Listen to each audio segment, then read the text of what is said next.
건강한 스마트폰 사용으로 나를 스마트하게 충전하다. 행복차지. 오늘 3편에서는 스마트폰이 아이의 사회성 발달에 미치는 영향에 대해 알아보겠습니다. 스마트폰이 사회성 발달에 어떻게 안 좋은 건가요? 영유아기에 스마트폰을 과다하게 사용할 경우 의사 표현력이 부족해져서 다른 사람과의 의사소통에 어려움이 생길 수 있습니다. 이건 단순히 언어가 늦는다의 문제가 아니라 사람에 대한 낮은 관심으로 상호작용 시도 자체가 줄어들고 혼자놀이가 많아질 수 있습니다. 또한 다른 사람의 상호작용에도 적절히 반응하기 어려워지고 눈맞춤, 사회적 미소와 같이 사회적 상호작용의 결함이 생길 수 있습니다. 상호작용 외에 다른 어려움은 없나요? 양육자와의 불안정한 애착이 형성될 수 있는데요. 이와 같이 불안정한 애착은 분리불안의 문제가 생길 수 있고 향후 건강하지 못한 대인관계를 맺을 확률을 높이게 됩니다. 대인관계에 지나치게 몰두하거나 거절당할까 두려워하거나 친밀해지는 것을 꺼리거나 타인을 신뢰하지 못하는 등의 이런 어려움이 발생해서 대인관계 문제가 생길 수 있는 거죠. 그래도 친구들이랑 같이 스마트폰을 하며 노는데 괜찮지 않을까요? 같은 공간에 함께 있는 것만으로 대인관계가 원만하다고 보기는 어렵습니다. 우리 아이들은 친구가 바로 옆에 있지만 주로 스마트폰을 쳐다보면서 스마트폰을 통해 소통하는 모습을 볼 수 있는데요. 그러다 보면 사람과 마주보며 대화하는 그런 직접적인 의사소통을 즐기지 못할 수 있습니다. 그리고 또 소속감을 느끼면서 사회적으로 우리가 연결되어 있음을 경험해야 하는데 그러지 못함에 따라 자기중심적인 사고가 발달할 수 있습니다. 대화 중 공감을 잘 못하는 것도 스마트폰 사용과 연관이 있을까요? 네, 스마트폰을 과다하게 사용할 경우 타인과 대화할 때 공감 수준이 낮은 것으로 나타났습니다. 실제 사람과 대화하며 표정을 읽고 감정을 인식해야 하는데 스마트폰 노출로 인해서 감정을 인식하고 표현하는 것이 어렵게 되고 나아가 분노나 짜증 등의 정서 조절 문제가 발생할 수 있습니다. 이와 같은 문제로 또래와의 상호작용 시 타인의 어려움을 눈치채지 못하거나 상황에 관계없이 자신의 욕구만 관철시키거나 보편적인 감정을 이해하지 못하는 등의 모습이 나타날 수 있습니다. 다음은 올바른 스마트폰 사용을 통한 유아동 자녀의 양육법에 대해 소개해 드리도록 하겠습니다.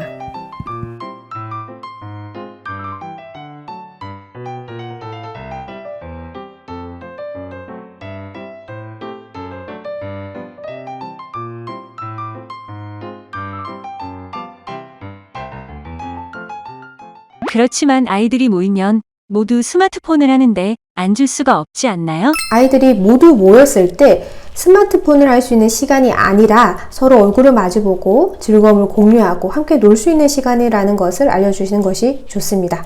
지금부터 스마트폰을 대체할 수 있는 놀이를 알려드릴게요. 오늘 이야기 주제에 맞춰 사회성 발달에 도움을 줄 수 있는 놀이에 대해 소개해 보겠습니다.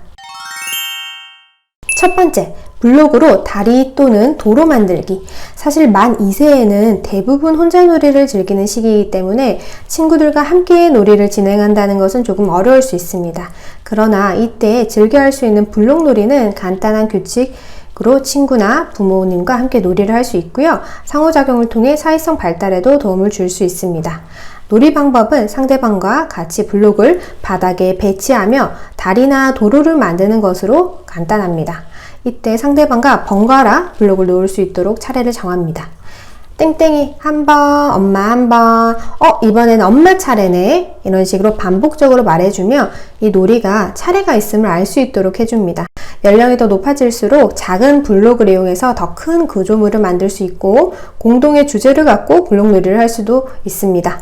하나의 구조물을 함께 만들어도 좋고 각각 따로 만들지만 나중에 합체를 하던지 아니면 바로 옆에 두어서 하나의 작품처럼 여기는 등의 의미부여를 해주시면 좋습니다. 두 번째, 미술놀이인데요. 점토놀이, 핑거페인팅, 색연필, 기저귀기 등 다양하게 할 수 있습니다. 만 2세에는 여전히 감각놀이를 즐기는 시기이기 때문에 점토나 물감이나 이런 미술 재료들을 활용하는 것이 좋습니다. 혼자 놀이가 가능한 놀이이지만 가급적이면 부모님이 옆에서 함께 놀이를 하시는 게 좋고 혹은 친구를 초대해서 노는 것이 좋습니다. 놀이 방법은 일반적인 미술놀이처럼 재료를 주고 원하는 것을 표현하도록 해주시면 되는데 여기서 중요한 것은 상대방이 만든 것과 아이 자신이 만든 것을 관찰할 수 있도록 계속 언어로 반영해 주시는 겁니다. 마치 스포츠 중계하듯이 땡땡이는 하얀색 점토를 골랐네? 짜잔, 엄마는 이 색을 골랐어. 땡땡이는 동그랗게 만들고 있구나. 엄마랑 모양이 다르네. 엄마 거 봐봐. 땡땡아, 친구는 이렇게 만들고 있네. 친구가 만들고 있는 것 좀 봐봐. 기다랗게 뭘 만들고 있어. 이렇게 아이의 작품에 충분히 반응해 주면서 동시에 함께 놀이하는 사람의 작품에도 관심이 갈 수 있도록 언급해 주는 것입니다. 타인을 의식하고 그리고 타인의 행동을 관찰하는 것으로 타인에 대한 관심이 증가될 수 있습니다. 연령이 증가하면 소근육이 보다 정교하게 발달해서 종이를 자르거나 찢거나 붙이기가 가능해집니다. 따라서 큰 도화지에 콜라주를 할 수도 있고요. 상대방과 한 번씩 번갈아서 그림을 그리며 하나의 그림을 완성하는 놀이도 할 수 있습니다. 그리고 세 번째, 역할놀이인데요. 대인관계를 배우기 정말 좋은 놀이 중 하나가 역할놀이입니다. 다른 사람의 행동을 모방하는 놀이로서 만 2세쯤에는 주로 아이가 가장 많이 마주하는 엄마, 아빠 이런 흉내놀이가 있을 수 있습니다. 화장하는 척, 요리하는 척, 고장난 물건을 고치는 척 이렇게 단순한 역할 행동을 소화할 수 있는데요. 아이가 이런 놀이를 할 때 이렇게 땡땡이가 엄마처럼 요리를 하는구나. 엄마도 요리해야지. 혹은 땡땡이가 아빠처럼 물건을 고칠 수 있구나. 이것도 좀 고쳐주세요. 이렇게 아이가 누구를 흉내내고 있는 건지 알려주고요. 그리고 그것이 재밌는 놀이임을 인정해주는 반응들이 필요합니다. 연령이 증가하면 아이들은 자신이 사회에서 만난 사람들 혹은 TV 속 인물, 환상인물 이런 역할놀이에 많이 등장시킬 수 있고요. 마트놀이, 학교놀이, 영웅놀이, 경찰놀이, 소방놀이 정말 다양하게 풍요로운 역할놀이를 할 수 있습니다. 이때 아이가 혼자 잘 논다고 해서 홀로 1인 다역을 하도록 두시면 안 되고 반드시 부모님께서 역할을 하나 맡으셔서 아이와 함께 놀도록 합니다. 혼자서도 역할놀이는 충분히 할 수 있지만 무엇보다 중요한 것은 타인과 호흡하면서 실제 상호작용을 어떻게 하는 것인지 배워야 하기 때문입니다. 오늘 이야기 어떠셨나요? 스마트폰이 아이의 사회성 발달에 미치는 영향과 스마트폰 대체놀이에 대해 알아보았는데요.